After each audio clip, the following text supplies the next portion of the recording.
जय हिंद साथियों, मैं गुजरात चौहान स्वागत करता हूँ आपके अपने यूट्यूब चैनल नाम नावला। आज हम आपके लेते हैं एनसीईआरटी क्लास 8 का अध्याय 7 जिसका नाम है महिलाएं, जाति एवं सुधार। ठीक है, कि महिलाओं की स्थिति में सुधार किस प्रकार हुआ, वो शिक्षा में किस प्रकार है, इसके बारे में बात करेंगे। ठीक है, और जो जाति है उनमें सुधार किस प्रकार हुआ, किन किन लोगों ने क्या उसके बारे में बात करें। ये मेरा अध्याय का नाम है।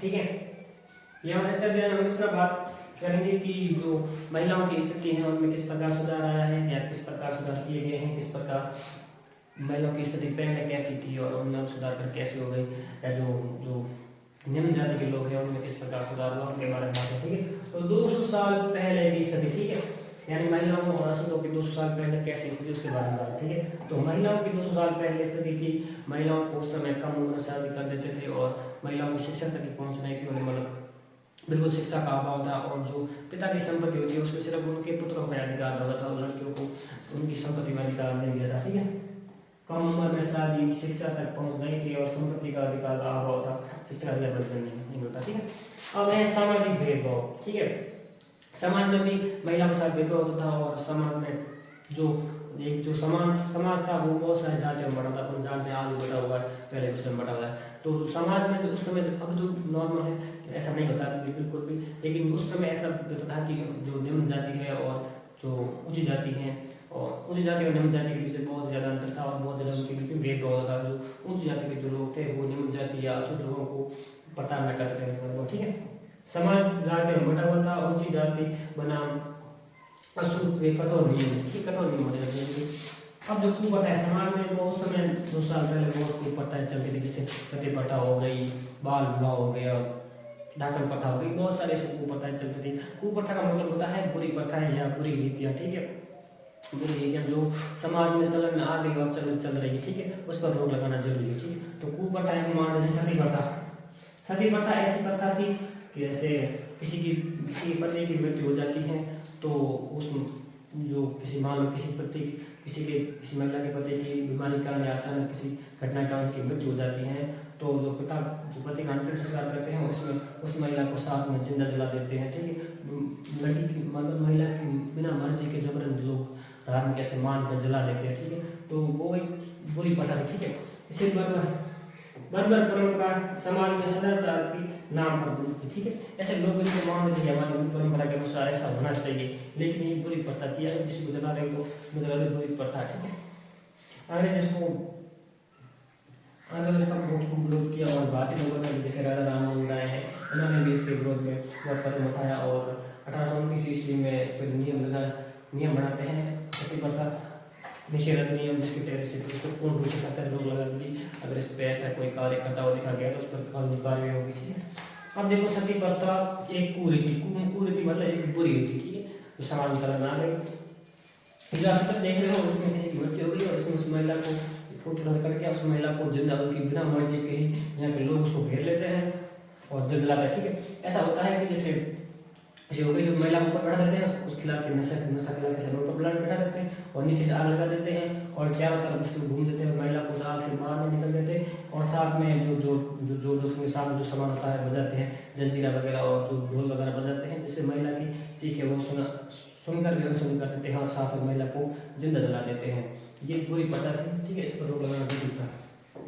यूरोपीय चित्रकार सती प्रथा को पूरी समाजों की बर्बरता के सबूत के तौर पर देखते थे और विधवाओं को चिता पर जिंदा जलाने के लिए मजबूर किया। ठीक है, इसे यूरोपीय इस प्रकार कहते थे कि वो बताते थे कि आपका जो समाज है वो क्रूर समाज है महिलाओं के प्रति, और वो दिखाते थे और दुनिया को दिखाते थे कि जो पूर्व के समाज है वो महिलाओं के साथ इस प्रकार का दुर्व्यवहार करते हैं। ठीक है, वो इसे सबूत के तौर पर दिखाते थे।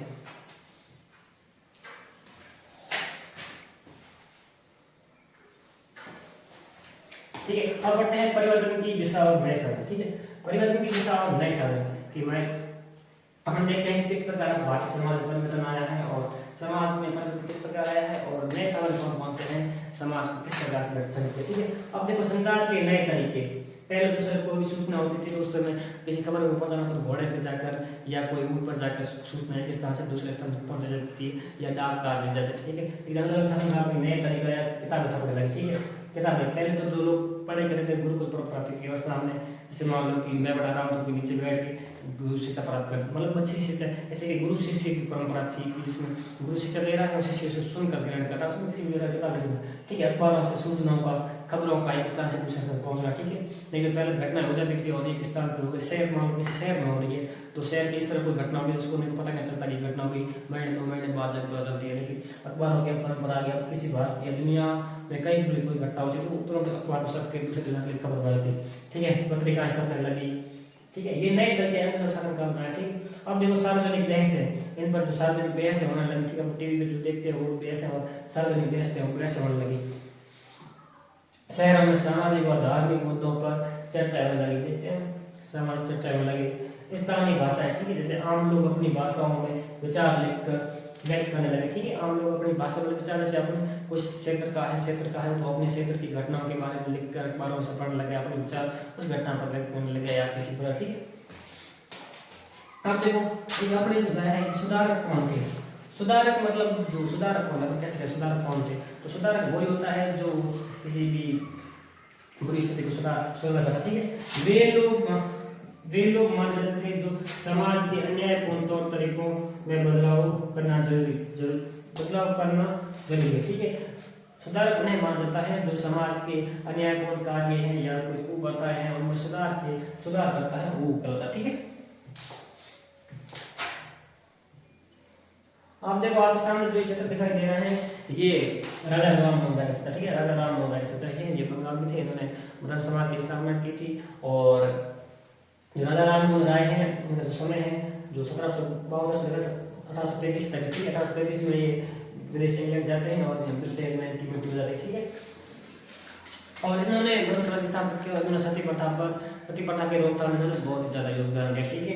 इन्होंने इन्हीं की मदद से मान तो ऐसे मान सकते हैं कि इन्हीं के योगदान से 1829 ईस्वी सती प्रथा में रोक लगती है, ठीक है। ब्रह्म समाज की स्थापना करते हैं, ठीक है। पहले सभा बनाते हैं, सभा स्थापित करते हैं जिसका नाम था ब्रह्म सभा और वो बाद में ब्रह्म सभा बन जाती है, ठीक है।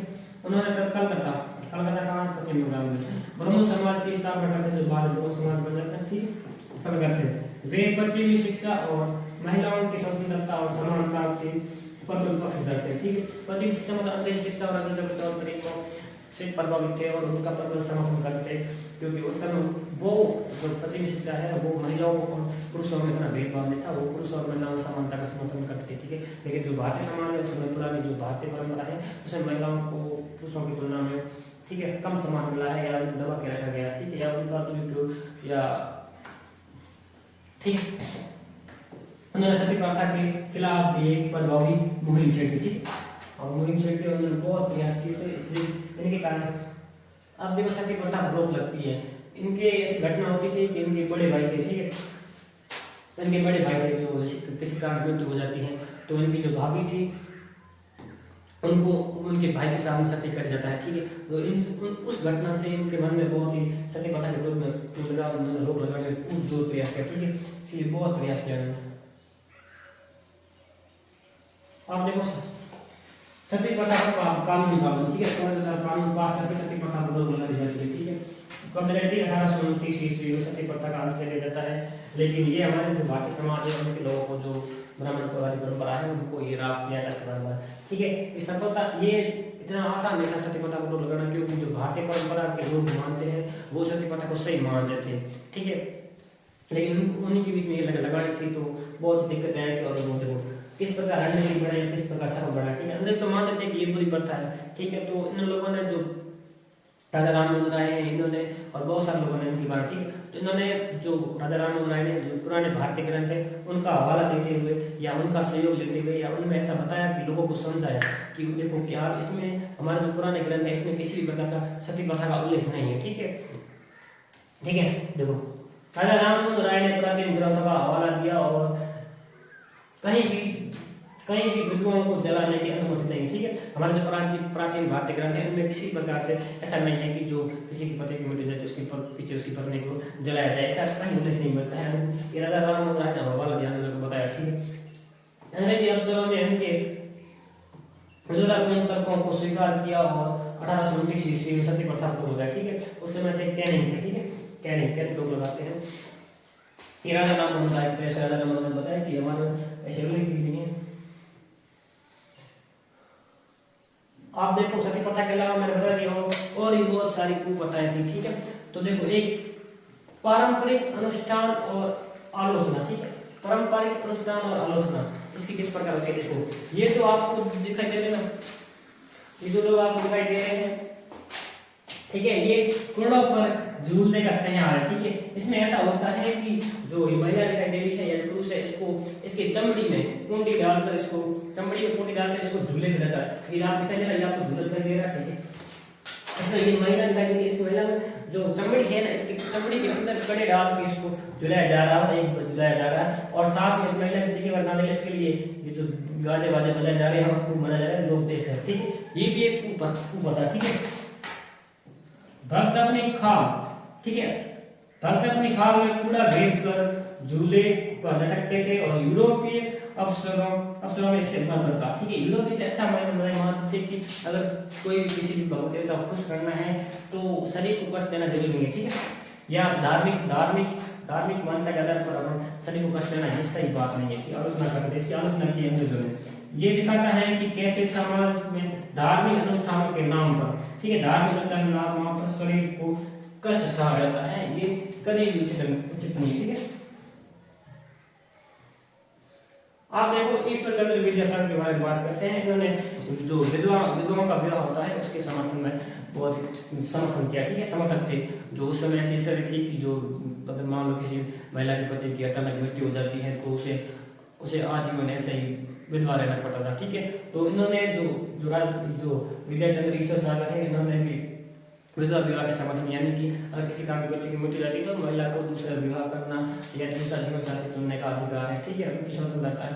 इसके बारे में विद्याचंद्र सागर ने भी समर्थन किया। ये विद्याचंद्र सागर ने देखो विधवा विवाह का समर्थन, विद्यासागर ने प्राचीन ग्रंथों के माध्यम से सिद्ध किया कि विधवा विवाह शास्त्र मत है, ठीक है। इन्होंने इस प्राचीन ग्रंथों का हवाला देकर प्राचीन ग्रंथों की सहायता से सिद्ध कर दिया कि विधवा विवाह भी शास्त्र मत है। हमारे शास्त्रों में उल्लेख है कि विधवा विवाह भी होता है, ठीक है, करना चाहिए।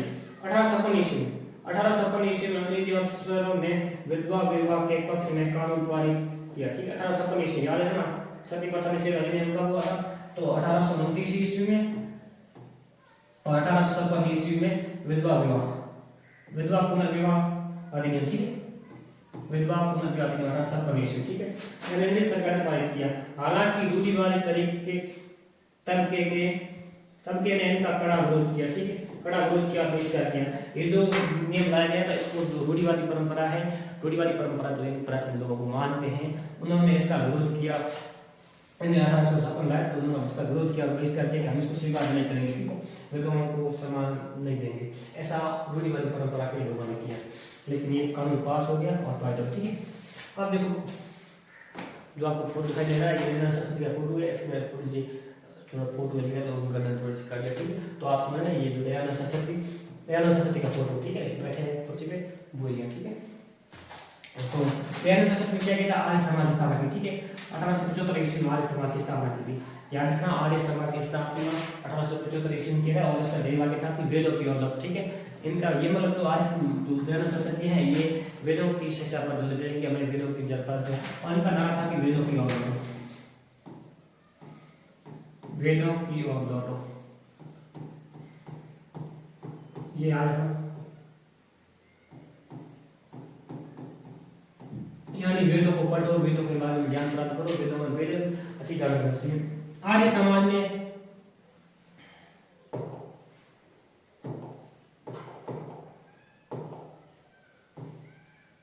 ठीक है, आर्य समाज ने हिंदू धर्म में सुधार लाने के व्यापक प्रयास किए, ठीक है। हिंदू धर्म में सुधार लाने के लिए आर्य समाज ने व्यापक प्रयास किए और आर्य समाज ने जो हिंदू धर्म में इतनी जो भेदभाव या जाति प्रथा वगैरह चलती हैं, इनको भी समाप्त करने का बहुत प्रयास किया, ठीक है।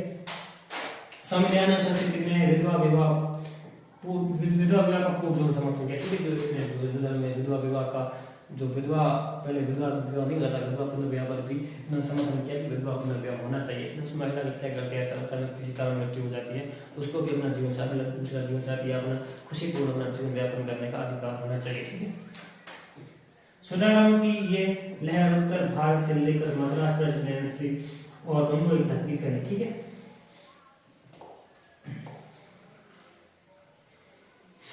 आप देखो लड़कियां स्कूल जाने इनके सुधार करने के बाद लड़कियों को स्कूल जाने लगी, तो लड़कियां स्कूल जाने लगी तो उनके सामने क्या क्या समस्या आई उसके बारे में बात करते हैं। ठीक है, कि लड़कियां पहली बार स्कूल जाने लगी तो सवाल ये थे कि जो इतना समाज में आसान था, एकदम अचानक से इतना परिवर्तन होना आसान है, स्कूल एकदम से स्कूल जाना कितने 200 सालों से देखा नहीं पढ़ाई के बारे में, तो इतना जाना आसान नहीं था। ठीक है, तो उनके क्या समस्या का सामना करना पड़ा। ठीक है, पहली बात तो जैसे किसी के जो पिता वगैरह समाज का डर था उनके मन में। ठीक है, तो समाज जो जैसे मान लो किसी के पिता है तो अपने बच्चे को भेजेंगे तो वो ये सोचेंगे कि हम क्या समाज हमारे बारे में, हमारे बच्चे के बारे में क्या सोचेगा, हमारे बारे में क्या सोचेगा कि वो लड़के को पढ़ा रहा। ठीक, उस समय इस तरह की मैं उस से बात कर रहा। ठीक है, लोग डरते थे, लोगों को डर लगता था कि समाज हमारे बारे में क्या सोचेगा। जो पहले स्कूल जाने में लड़कियों को ऐसा मानते थे कि लड़कियां बिगड़ जाएगी। ठीक है, और लड़कियां बिगड़ जाएगी तो लड़कियां घर का काम वगैरह नहीं करेगी, चूल्हा चौका काम नहीं करेगी। ठीक है, ये लोगों को डर था, घरेलू काम नहीं करेगी। ठीक है, उस समय और शुरुआत में जो समझदार पिता थे तो अपने बच्चे को ऐसा घर पे पढ़ना शुरू किया, तो घर पे शिक्षा प्राप्त की। जो समझदार पति थे तो अपनी पत्नियों को घर पे शिक्षा देने का सुधार किया। ठीक, शुरुआत में लड़कियों को उदार पिता और पतियों ने देख रेख में घर पे पढ़ना शुरू किया। ठीक है, चेतन हिंदू महाविद्यालय की छात्राएं यहाँ शिक्षा दी जाती हैं लड़कों और लड़कों समान। ठीक है, ये चित्र है जो हट गया है, इसमें हिंदू महाविद्यालय में वही शिक्षा लड़कों और लड़कियों को समान रूप से शिक्षा दी जाएगी, एक ही शिक्षा दी जाएगी उसके बारे में था। ठीक, ये किसी कारणवश यहाँ से पता नहीं चला, मुझे ध्यान नहीं रहा, ये हट गया, अगली बार नहीं सुधार करते हैं। ठीक है, अब देखो मुस्लिम महिला सुधार। ठीक है, मुस्लिम समाज में भी इस तरह की ठीक है, महिलाओं को उन्हें भी शिक्षा का वर्ग अधिकार दिया था। जो मुस्लिम महिलाओं के सुधारक थे उनके बारे में बात है। ठीक है, जो भोपाल मध्य प्रदेश में है, भोपाल की बेगम। ठीक है, भोपाल की बेगम ने भी अलीगढ़ में लड़कियों के लिए प्राथमिक स्कूल खोले और शिक्षा को बढ़ा दिया। ठीक है, उन्होंने जो भोपाल की बेगम है उन्होंने भी अलीगढ़ में प्राथमिक विद्यालय खोला और लड़कियों को पढ़ने का मौका दिया और बोला कि आइए और पढ़िए विद्यालय। ठीक है, महिला शिक्षा को बढ़ावा दिया। ठीक है, बेगम रुकैया सखावत हुसैन, बेगम रुकैया सखावत हुसैन। ठीक है, कलकत्ता और पटना में मुस्लिम लड़कियों के लिए स्कूल खोले और उन्होंने रूढ़िवादी विचारों का आलोचना की। ठीक है, और जो बेगम रुकैया सखावत हुसैन है इन्होंने पटना और कलकत्ता में भी स्कूल खोले और रूढ़िवादी परंपरा का विरोध किया। इन्होंने रूढ़िवादी परंपरा से कि महिलाओं लड़कियों को स्कूल नहीं भेजते। ठीक है, तो उनका विरोध किया उन्होंने। मुमताज अली ने भी ठीक है कुरान शरीफ की आयतों का हवाला देकर महिला शिक्षा पर जो अधिकारों का समर्थन किया। ठीक है, कि इन्होंने कुरान शरीफ के आयतों का जो हवाला दिया, मतलब जैसा कि हमारे कुरान शरीफ में भी उल्लेख है कि महिलाओं को शिक्षा देनी चाहिए। ठीक है,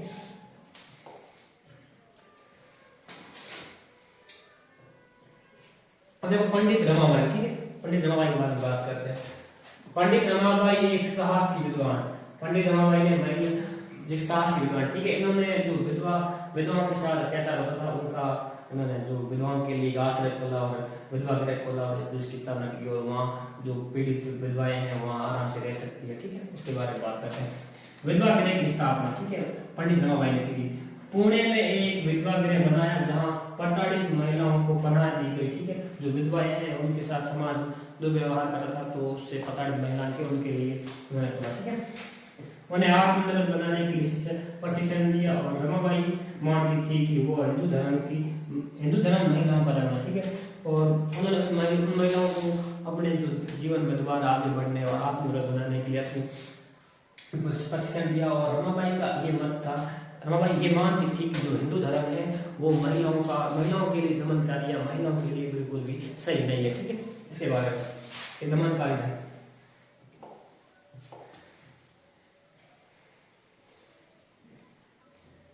स्त्री पुरुष समानता पर लेकर ठीक है, और जैसे ध्यान बढ़ने लगा तो स्त्री पुरुष समानता की बातें भी आने लगी और लोगों ने स्त्री पुरुष समानता पर लिखना भी शुरू किया धीरे। ठीक है, और पढ़ते हैं ताराबाई शिंदे स्त्री पुरुष तुलना। ठीक है, ताराबाई शिंदे ने स्त्री पुरुष तुलना के बारे में लिखा था कि स्त्री और पुरुष दोनों समान है, उनमें कोई भी ऐसा कोई नहीं वो अलग ऐसे। ठीक है, उन्होंने समाज में पुरुष और महिलाओं के बीच मौजूद भेदभाव की आलोचना की और उन्होंने एक लाइन लिखी थी, देखो, क्या औरत को अपनी जिंदगी उतनी प्यारी नहीं होती जितनी कि तुम्हें अपनी जिंदगी प्यारी है। ये लिखती हैं उस समय ताराबाई शिंदे। ठीक है, जो महिलाओं और पुरुष दोनों का समान मानती है, महिला को दोनों समान है। ठीक है, इससे क्या हुआ, महिलाएं विश्वविद्यालय में प्रवेश करने लगी। ठीक है, महिलाएं शिक्षा प्राप्त करने की जाने लगी और लेखिकाएं बनने लगी। ठीक है, महिला जैसे पढ़ेगी तो महिला लिखने बढ़ेगी, महिलाएं खुद लिखेगी अपने बारे में, चिकित्सा चिकित्सक बनने के बजाय डॉक्टर भी बनना शुरू हुई, शिक्षिकाएं बनने लगी और चिकित्सक बनकर समाज उभरने लगी। जैसे महिलाएं शिक्षा प्राप्त करने लगी तो महिलाएं उभरने लगी, उन्होंने कुछ महिलाएं शिक्षक बनी, कुछ डॉक्टर बनी, कुछ अधिकारी बनी, ठीक है, तो पुलिस में गई, तो जो शिक्षित हुई तो महिलाएं समाज में उभरने लगी, ठीक है।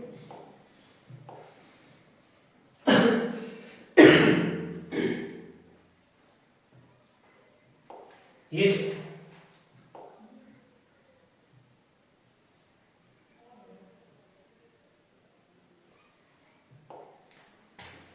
जो दिखाई दे रहा है बाल में छोटे हुआ, ठीक है, बाल विवाह विरोध कानून, ठीक है, बाल विवाह विरोध कानून यानी कम उम्र में शादी करना, इस पे कानून लाया गया। और जैसे इस कानून में जो बच्चों की उस लड़की और लड़के की शादी की उम्र फिक्स की गई, तो पहली बात तो फिक्स की गई जो 8 साल की जो 20वीं शताब्दी की, ठीक है, इसके बारे में बात करेंगे।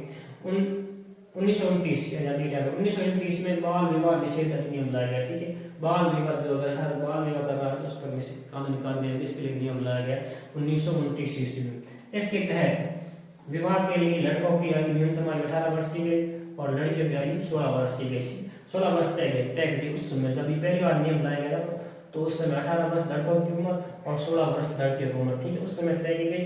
और बाद में इसे बढ़ाकर लड़कों की उम्र 21 वर्ष कर दी गई और लड़कियों की उम्र जो 18 वर्ष कर दी गई, ठीक है।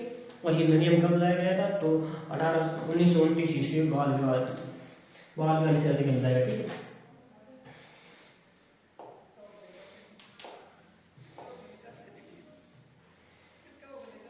जाति श्रम और पलायन, इसके बारे में बात करते हैं, ठीक है। जाति श्रम और पलायन, ठीक है, जाति पलायन का मतलब होता है एक स्थान छोड़कर दूसरे स्थान पर जाना, ठीक है, पलायन करना है।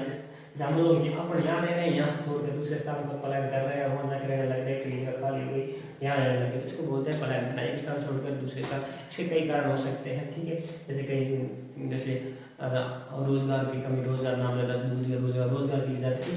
अब देखो हम बात करते हैं जाति श्रम और पलायन, ये ऐसी स्थिति क्यों बनी, ठीक है, जो निम्न जाति के लोगों को हुए जो पलायन करना पड़ा, ऐसी स्थिति क्यों बनी, इसके बारे में बात करते हैं, ठीक है। क्योंकि जो जाति के लोग हैं, जो जमींदार थे, इनका शोषण करते थे और उनको हर जगह अपमानित करते थे, प्रताड़ित करते थे, जो निम्न जाति के लोग हैं, और उनके से जो काम करवाते थे, भारी काम करवाते थे और उनके काम के बदले में उनको उतनी आमदनी नहीं देते, ठीक है।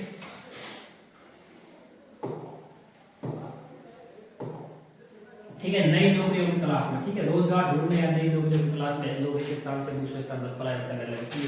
गरीब और निम्न जाति के लोग गांवों के जमींदारों के अपमानों से बचने के लिए शहरों और विदेश जैसे मॉरिशस हो गया, असम हो गया, ठीक है, असम की ओर पलायन करने लगे, ठीक है, असम में चाय की खेती के लिए पलायन करने लगे, ठीक है, लोग रोजगार ढूंढने के लिए और यहाँ जो अपने क्षेत्र में रहे अपमान होने से अच्छा है कि वहाँ जाके काम कर ले, ठीक है।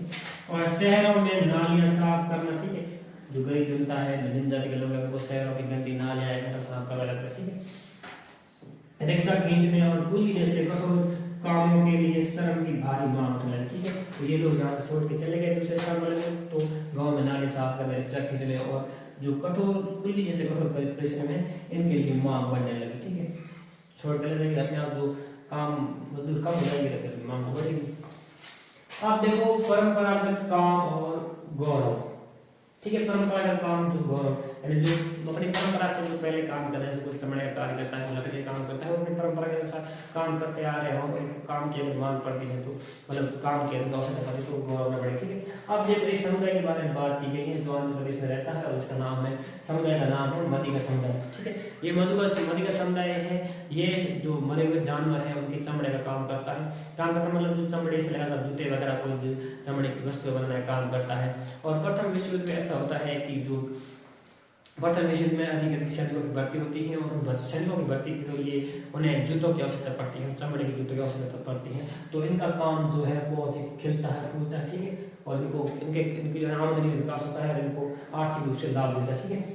ये लोग पशुओं के शव साफ करने और चमड़ा तैयार करने में माहिर थे, ठीक है, या मरे हुए पशुओं की खाल खींच उनसे चमड़ा निकालने का काम होता है, ठीक है। प्रथम विश्व युद्ध के दौरान सेना के लिए जूतों की मांग बढ़ी और जिससे इन परंपरागत कारीगरों को आर्थिक लाभ हुआ, ठीक है।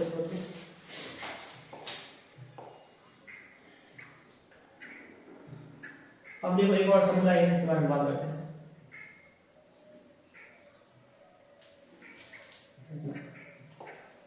ठीक है।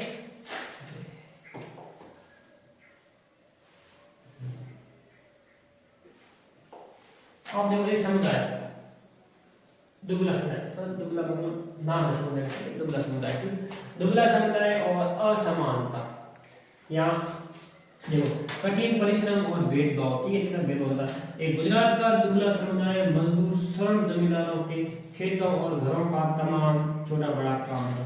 तो दुबला समुदाय के जो लोग हैं, ये गुजरात से समुदाय है जो गुजरात का है, यहाँ के जो लोग हैं जो जो बड़े गुजरात के जो बड़े जमींदार हैं, वहाँ के घरों के और खेतों के तमाम काम यही करते थे, ठीक है।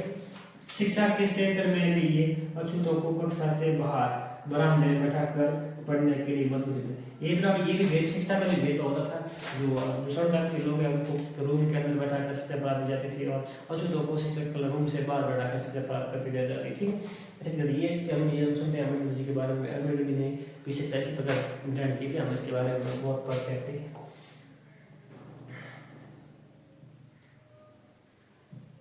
अब देखो समानता और न्याय की मांग,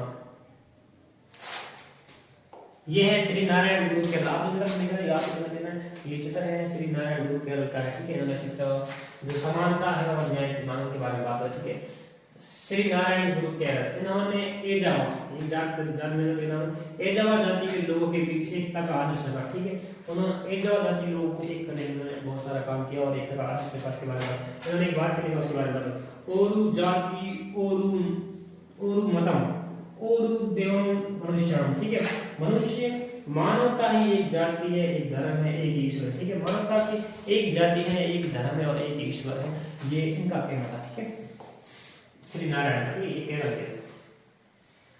अब हम पढ़ते हैं ज्योतिराव फुले के बारे में, ठीक है, जिन्होंने शिक्षा और महिला शिक्षा के बारे में बहुत सारा योगदान दिया, उसके बारे में बात करें, ठीक है। और जो गरीबों की अशुद्धों की शिक्षा और अशुद्धों के साथ जो भेदभाव हो रहा है, उन्होंने अपनी पुस्तक गुलामगिरी बहुत सारा, ठीक है। ज्योतिराव फुले और गुलामगिरी, ये गुलामगिरी पुस्तक का नाम है, ठीक है, ज्योतिराव फुले का है, ठीक है। ज्योतिराव फुले की किताब है गुलामगिरी, और याद रखना ये ज्योतिराव फुले ने ये पुस्तक जो किन्हें समर्पित की थी, तो अंग्रेज जो अमेरिकी हैं, उन्होंने अमेरिकी जो की बात करें 1873 ईस्वी में फुले ने गुलामगिरी नामक पुस्तक लिखी, ठीक है।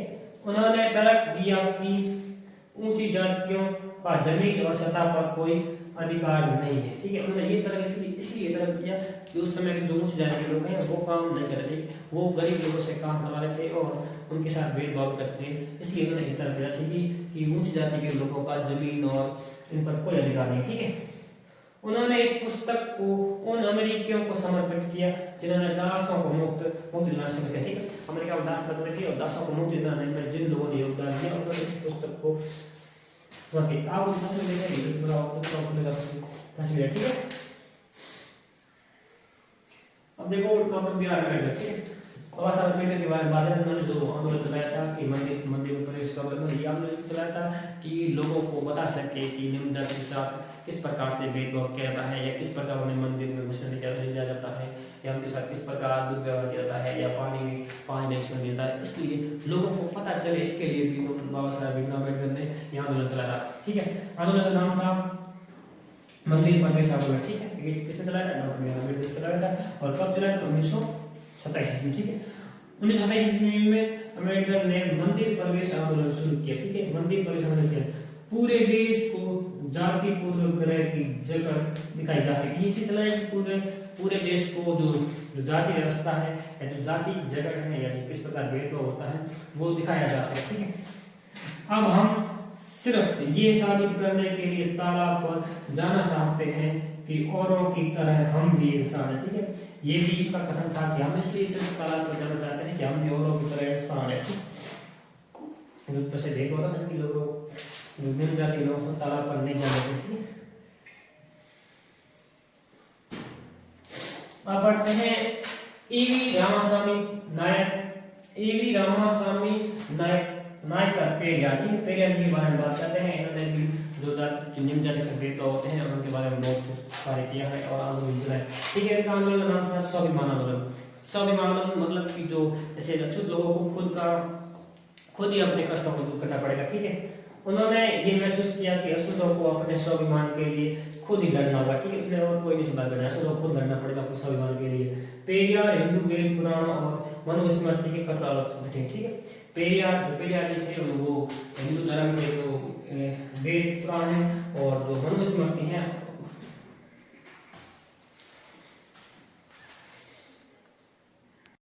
टेक्निकल इशू का क्लास रुक गई, हम दोबारा बात करते हैं। हम पढ़ रहे थे ईवी रामास्वामी, ठीक है। ईवी रामास्वामी नायक पेरियार के बारे में बात कर रहे थे, ठीक है। इन्होंने भी जो निम्न जाति के लोगों के सुधार के लिए बहुत योगदान दिया और इन्होंने जो आंदोलन चलाया उसका नाम था स्वाभिमान आंदोलन, ठीक है। ये मानते थे कि जो निम्न जाति के लोग हैं या अशुद्ध लोग हैं, इनको अपने स्वाभिमान के लिए खुद लड़ना होगा, इनका स्वाभिमान अपने स्वाभिमान के लिए खुद लड़ना होगा, इनको सुधार करने और कोई नहीं आएगा, ठीक है। उन्होंने महसूस किया कि अशुद्धों को अपने स्वाभिमान के लिए खुद लड़ना होगा, ठीक है। पेरियार है वो हिंदू धर्म में जो वेद पुराण और मनुस्मृति है इनके आलोचक थे, ठीक है।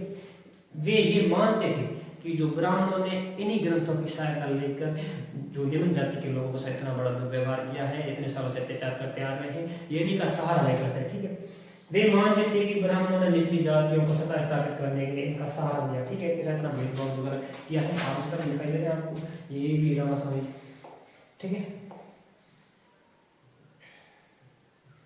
अब पढ़ते हैं इनके अपने प्रमुख नेताओं के अलावा और कौन कौन से नेता है जिन्होंने समाज सुधार कार्य किया, उनके बारे में बात करते हैं, ठीक है।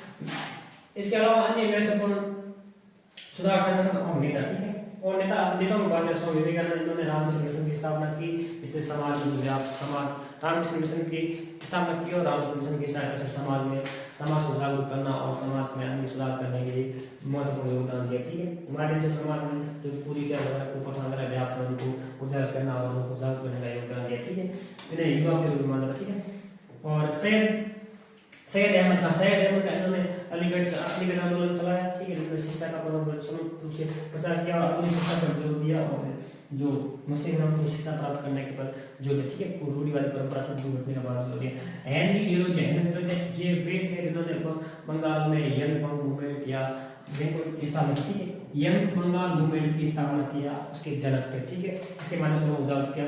और केशव चंद्र सेन ब्रह्म समाज के प्रमुख नेता थे, ठीक है। राम मोहन राय के बाद में केशव चंद्र सेन एक प्रमुख नेता थे, ठीक है, ब्रह्म समाज के। और इनकी बच्ची थी जिनकी जो केशव चंद्र सेन है, इनकी बच्ची थी जिसका बाल विवाह, कम उम्र में विवाह हो गया था। बाल विवाह के कारण इनके जो साथी थे और जो ब्रह्म समाज के और अन्य प्रमुख नेता थे, इनके बीच में टकराव हो जाता है और ब्रह्म समाज को भवन बन जाता है। इसके बारे में हम और क्लास में बात करेंगे। अब देखो सिंह सभा आंदोलन, ठीक है। सिंह सभा आंदोलन ये अमृतसर के खालसा कॉलेज से प्रारंभ हुआ और पूरे सिख धर्म में व्याप्त मतलब फैल गया। इसकी स्थापना ये थी कि सिख धर्म में जो अंधविश्वास व्याप्त है या सिख धर्म में जो कुरीतियां व्याप्त है, सिख धर्म में जो जाति आधार पर भेदभाव होता है वो सब दूर करने के लिए आंदोलन था, ठीक है। ये कहाँ स्टार्ट हुआ था? तो खालसा कॉलेज अमृतसर, ठीक है। कब हुआ? तो 1892 में स्थापित हुआ, ठीक है। कहाँ हुआ? उसके बाद, ठीक। सिंह सभा ने सिख धर्म को अंधविश्वासों और जाति भेदभाव से मुक्ति दिलाने का प्रयास किया, ठीक है। इन्होंने आधुनिक ज्ञान के साथ सिख धर्म के सिद्धांतों को जोड़ने पर जोर दिया, ठीक है। आधुनिक शिक्षा प्राप्त करनी चाहिए, ठीक है।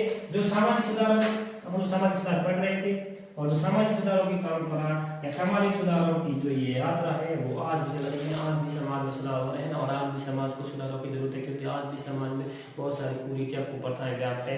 समाज को सुधार की आवश्यकता है। धन्यवाद। इसी के साथ हमारी क्लास समाप्त होती है। आप क्लास के बारे में जरूर अपनी राय दें, क्लास आपको कैसी लगी। धन्यवाद।